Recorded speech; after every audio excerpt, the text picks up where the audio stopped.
Welcome to Mind and Heart.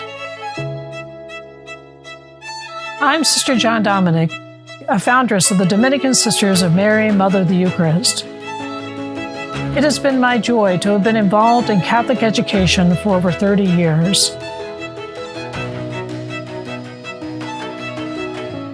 One of my privileges for the community has been to create Lumen Ecclesiae Press, a publishing organization that develops educational resources used now by over 500 schools around the United States and the world. Lumen Ecclesiae is our call to magnanimity, our call to be large-souled, to do something greater for the Church. So today, I invite anyone interested in becoming a saint to join with us as we unpack the deep beauty, mystery, and certainties of our faith to transform our lives so that we can know, love, and serve God with our mind and heart.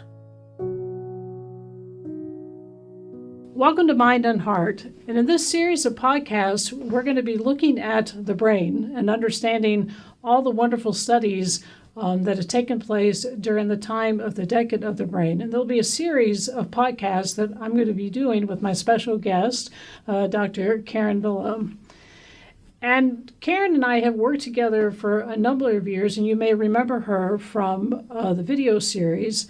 And so some of you, our listening audience, may have already had an introduction to her, but I'm actually going to let you tell a little bit about yourself, offer us some background, and how you became interested in this field of study. Okay.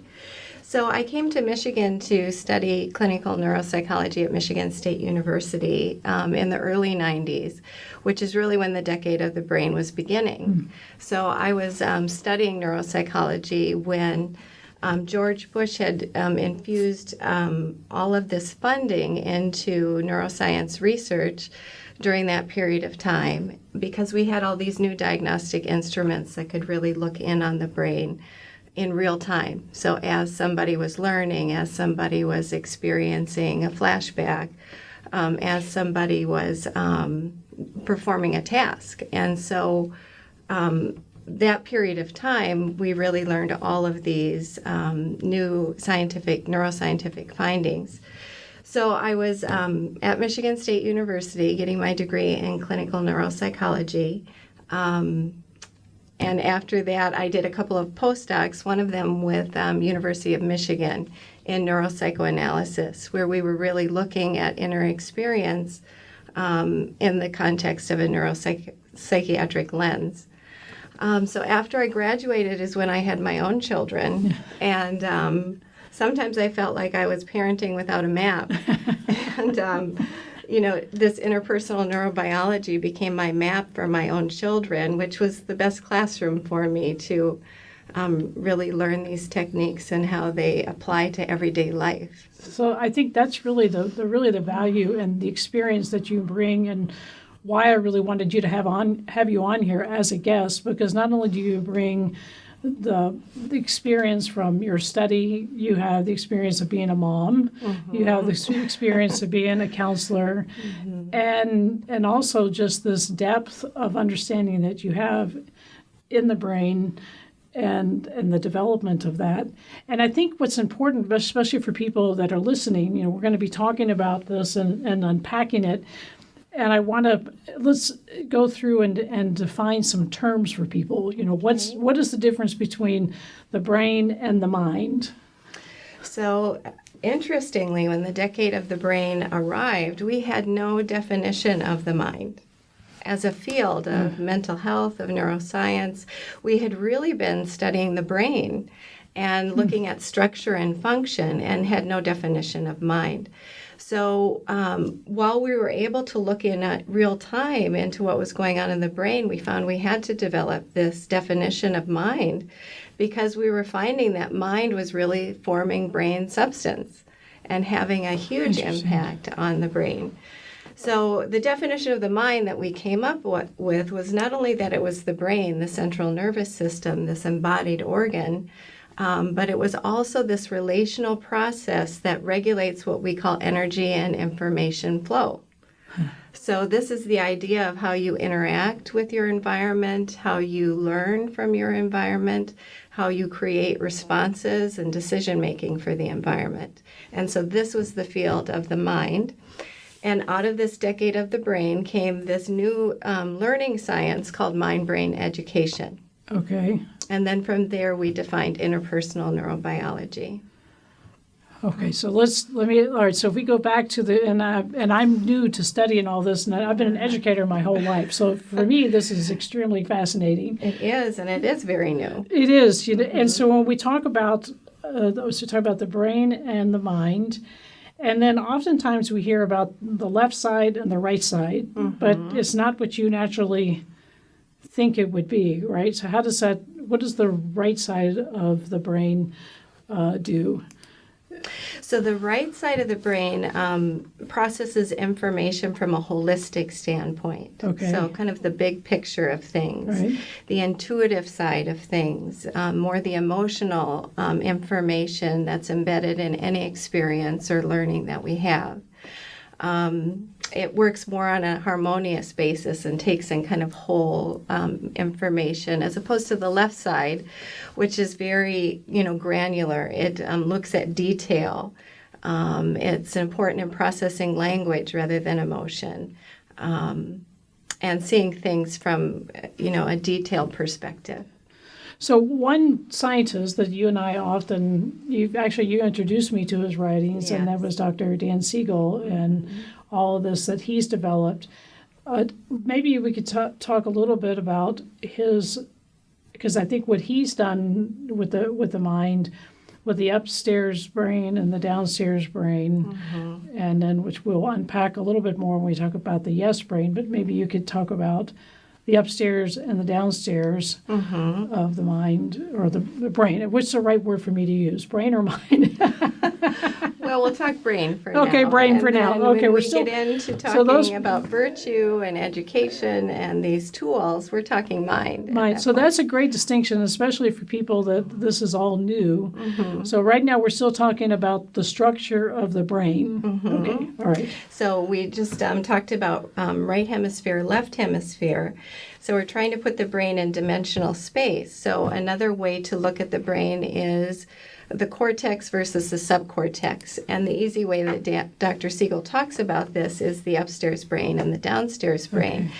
Okay. And you can think of it as conscious and non-conscious processing. So non-conscious processing is very quick. It's the part of our brain that's always thinking 24 hours a day. So even when we're sleeping, this part of our brain is working. And it's very important in survival, in this fight, flight, or freeze response. It's really the seat and the bed of emotion and kind of relationship templates is how we've come to talk about them. And then the upstairs brain, the cortex, the conscious mind is a slower moving, it's very logical, it's based in reason, whereas the non-conscious downstairs brain is not. And for learning purposes, what we found from the decade of the brain is that information comes in through that subcortical brain. All information we're learning and experiencing first arrives to that subcortical brain. And that information is either going to be treated with reactivity and go down into the body and not cortex. Interesting. Or it's going to be treated with responsiveness. So a mind that is integrated and functioning well is going to be responsive to its environment rather than reactive. So what we've learned and what we want is that incoming information, we want it to go to the conscious mind. We don't want children in a state of reactivity when they're learning or in their families and having those experiences. We want them in a state of responsiveness. And that's really what the yes brain is about that we're going to be talking about later. So when we're talking now with the upstairs and the downstairs part of the brain, when we get, again, we'll unpack this as we begin talking about it, that we want to make sure that what's in, I guess, whatever's downstairs eventually makes it upstairs, and that these two are working together, working well together. All right, so is there anything else that you can think of when we're just talking about the brain that'll help? people? Well, so there's this idea of neuroplasticity, if you want to Okay. move into talking about Yes, that. yes. So there were so many findings that came out of this decade of the brain, and we are just, incorporating them into, the culture, the learning culture, into mental health. But one of the important findings was neuroplasticity. And, we used to focus on biological determinism, which is that the brain is set and it's not a malleable kind of thing. But neuroplasticity showed us that the brain is very sensitive and tuned in to daily experience. And what is experience? Experience is our emotional environment, and it's our relationships. So brain growth, we found, was very sensitive to experience and relationship. So the basic idea of neuroplasticity is that experience is the architect of the mind. And where attention goes, that's where neurons grow. That is so fascinating. And as you're thinking, of course, we look at this from a Christian perspective. Right. And it's so amazing, to think that God, our creator, when he created us, that, we're not like stuck in a certain, way. And exactly. that the central part of that makes us move and think and, have our being that even that there's forgiveness or mercy built in that. We're not just have this, because you explain that again when it talks about that quote you use about where the neurons, how's that go? Where attention goes.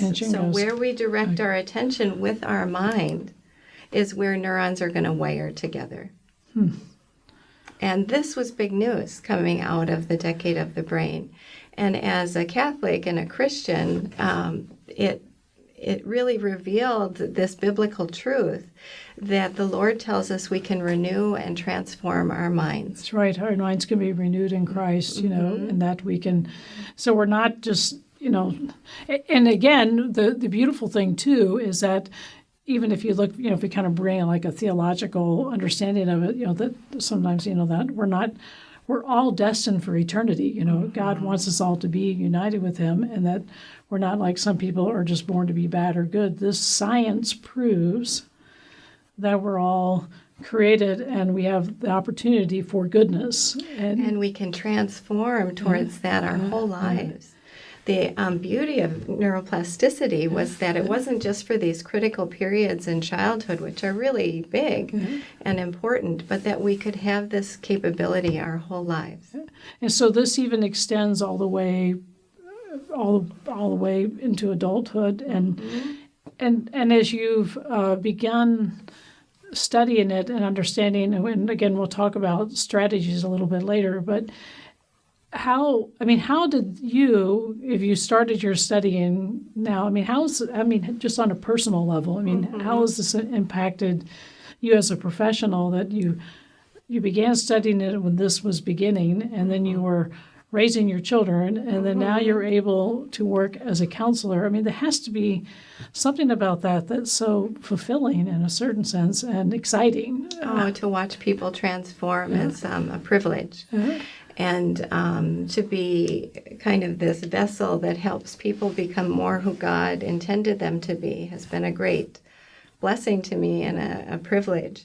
So I have really enjoyed taking this on as a value system in my work, where I help people clear out their minds, I think, so that this energy can flow within and through them. Right. So I'm kind of a sweeper, I think, that if there's clutter in there, if energy and information flow is getting backed up, my job is to, use my mind to help another person's mind to sweep out those things so that they can be more open to their world. They can function in a more healthy way, and as a Christian, to be more receptive to God's will for them. So they can understand and have that sense of learning. Now, all right, so we talked about neuroplasticity. There's another term, interpersonal neurobiology. Maybe you could just define that for us. So there was a progression there. I think it was back in the 1960s and 70s, Margaret Mahler wrote this book called The Psychological Birth of the Human Infant. So not only was a child physically born, but then they had the psychological birth. Then you move forward to the later 70s, early 80s. Mary Ainsworth developed this scientific methodology of looking at the influence of early attachment on long-term mental health. So she had a way of discerning whether a child had a secure attachment or what we call an insecure attachment that then fanned out across development into long-term problems. Well, when we got to the decade of the brain and we were able to look in on the mind, we saw that this was the environment that was really influencing brain development, the interpersonal relationships. Yeah. Okay. So that became part of the interpersonal neurobiology, the idea that our brains develop in the context of our relationships. So then this was the definition of the mind, that it's actually a relational process. Wow. It's not only an embodied brain, but it's a relational process that influences energy and information flow. You know, when you said that, I was thinking about that beautiful image of Michelangelo, where when he's reaching where there's the creation of man, and you see God's hand coming to touch Adam, but if you look at what he's emerging from, it's the shape of a brain of the mind. Yeah, it's really fascinating that you see that, and I think that this once again we see through the science and what we are able to do, it reinforces in that there's no contradiction between faith and reason. And I would think as a Catholic Christian, you can, of course, you have different people of different faiths or different life experiences. So, but it's all the same. It is all the same. Yeah, you know, and I know that when I'm working with somebody who's not of my faith, that we're essentially teaching them love. God is love, and that's a very emotional, relational thing. And so when you just hold that in mind, that these brain processes and, moving a mind in a direction of health is just going to make this person better able to be loving in the world. And that is the bringing together of the mind and heart, that integration, yes, that's so... And that biblical understanding of the heart being of the center of the person, where the reason and the will and all that come together to their formation of who they are. And I think that's another beautiful thing that's come out of this study, is that we can't be dualistic, that the emotions, our intellect and our will, our mind and our heart, our emotions. We can't separate. No. And I think sometimes people, we can go, and we'll talk about this a little bit later, with the rigidity and the chaos and the different ways that impact that. So is there any other, as we're just kind of setting the stage here for people, are there any other terms that you could think of, maybe reinforcing because we talked about the brain, maybe a little bit with the mind, again, what that is? I would add this term of mindsight. Yeah, okay. So not only did we define the mind as this embodied relational process that influences energy and information flow, but there's this idea that you can use your mind to see your own mind. You can save a piece of your mind to look in on your own subjective experience. And that this has a big role to play in how people do come to health, and also come to be able to direct their attention in ways that serve growth. So we'll be talking more about that as we get into the yes brain.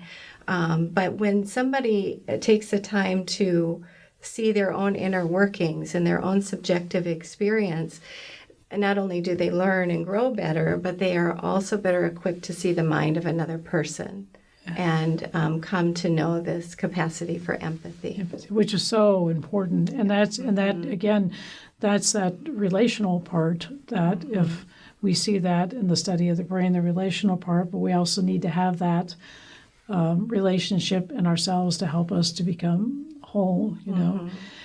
So as we begin kind of concluding this and we move on to the other series, maybe we can, to those people that are listening or watching, the person, the author, or the scientist, I should say, that we're looking at is Dr. Dan Siegel. So perhaps you could just say a little bit more about him and his colleagues. Okay. So he would call himself a synthesizer. He's a very bright man who has, he's really the father of interpersonal neurobiology, which is this framework of integrating all of these different sciences to look for universal truths.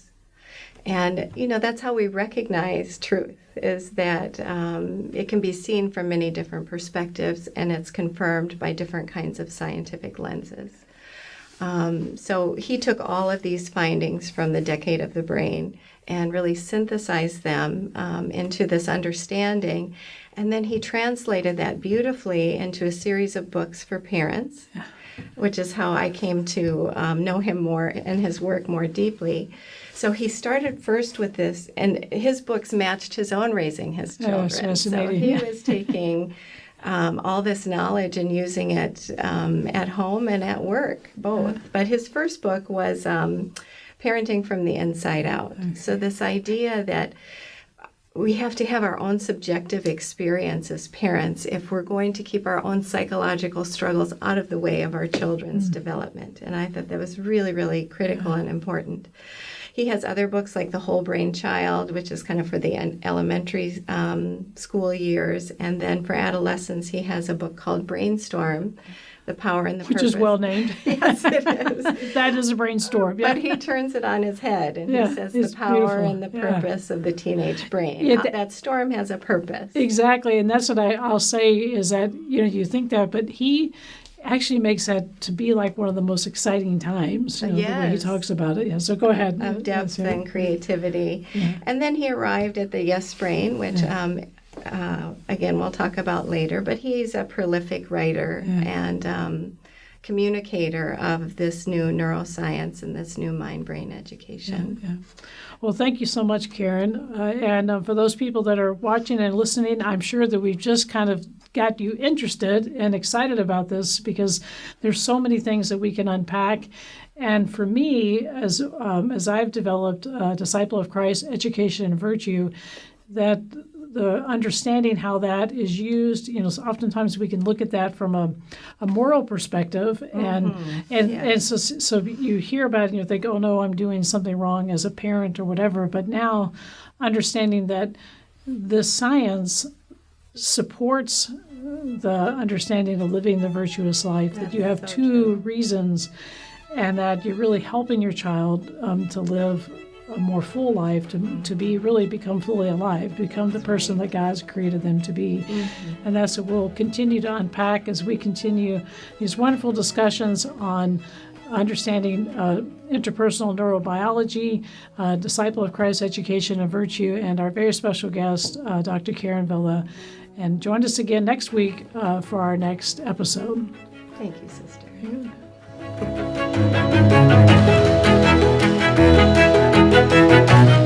If you like this episode of the Mind and Heart podcast, I invite you to click on the next available podcast and continue to enrich your mind, heart, and soul.